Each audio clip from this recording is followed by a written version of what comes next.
Sans contaminer, Vioxx, Mediator ou OGM, autant de scandales qui éclaboussent la médecine ou l'agriculture et qui alimentent les controverses les plus violentes. Entre information et rumeurs, désinformation et démenti, l'opinion publique est constamment bombardée de signaux contradictoires, jusqu'à semer le doute quant à la science et parfois jeter le discrédit sur les chercheurs. Le doute et même l'ignorance sont parfois utilisés jusqu'à entrer dans une stratégie établie. La manipulation n'est pas loin. Aux États-Unis, il y a quelques années, où on a montré de manière très claire que finalement les industriels avaient caché les effets sanitaires du tabac alors qu'ils étaient parfaitement au courant de ça. Voilà.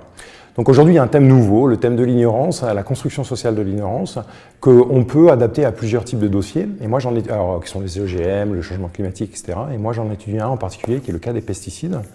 Et ma question de recherche est de savoir, en fait, dans la politique des pesticides, pourquoi le problème de la santé des agriculteurs est peu pris en compte par les politiques. À l'initiative de France Stratégie et de l'INRA, une spécialiste de la question est venue pour débattre avec des experts dans différents domaines.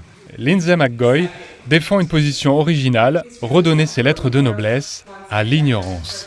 Ignorance and uncertainty are often seen in general as solely negative phenomena.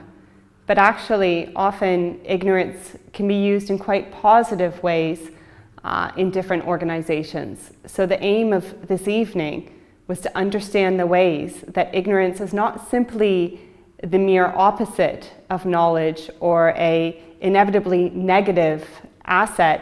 Ainsi, faire le constat de l'ignorance est le préalable indispensable à une approche scientifique moderne. Et ce, dans les domaines aussi divers que le climat, l'environnement, l'agriculture, l'économie ou la santé. Car à mesure que grandit la connaissance scientifique, de nouvelles questions surgissent et les zones d'ombre, elles aussi, gagnent du terrain. La science doit donc intégrer les implications sociales et politiques de son activité. Par exemple, sur un sujet aussi habituellement difficile à discuter en France que les OGM, c'est utile de reconnaître que les cadrages que la science fait de ses propres objets ont un impact politique et qu'un certain nombre de choses très basiques de la production scientifique sont dans le champ politique et sont pas neutres a priori. Que le doute soit instrumentalisé par les avocats de telle ou telle cause, ou bien reconnu comme étant un moteur qui fait avancer les scientifiques, il est partie intégrante de la démarche des chercheurs.